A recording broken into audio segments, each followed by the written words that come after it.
Hi, my name is Kyle, and the genocide we had was the Bosnian genocide. The genocide was between the Bosnian Serbs and the Bosnian Muslims and Croatians.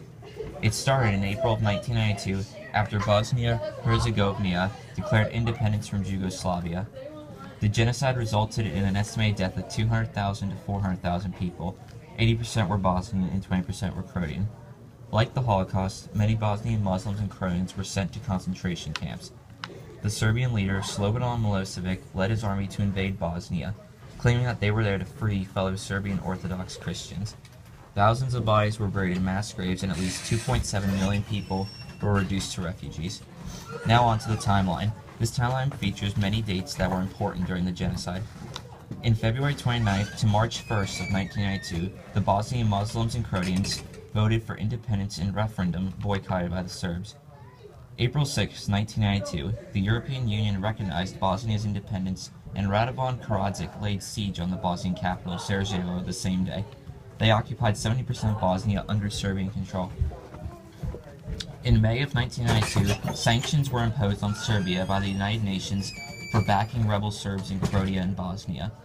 February 23, 1993, the United Nations votes to set up war crime tribunal at Yugoslavia. In 1994, the Bosnian Serb forces take control of a quarter of the United Nations safe haven around Bihać by force. And finally, on December 14th of 1995, after many months of fighting, the Bosnian Serbs signed the Dayton Peace Treaty to end the war. And now with the international response. The reports of mass killings and rapes seeped out of Bosnia and were published by Western journals.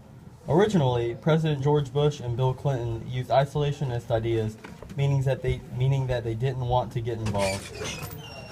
The genocide was first brought to the world's attention in 1992, and people were angered and horrified because it reminded them of the Holocaust. However, people still didn't get involved. Later on, the United Nations made 6 safe areas protected by the international peacekeepers, but those didn't work because they didn't have any weapons to protect themselves.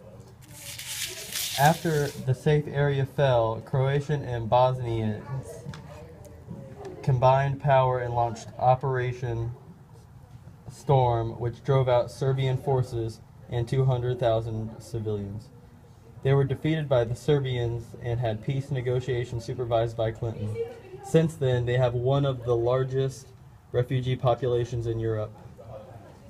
And the peace agreement, called the Dayton Accords, was signed December 14th, 1995, which ended the conflict and stationed 60,000 NATO troops to keep peace. And since the war ended, the International Criminal Tribunal for Yugoslavia has captured more than 160 people and have arrested them on genocide and crimes against humanity. Thank you.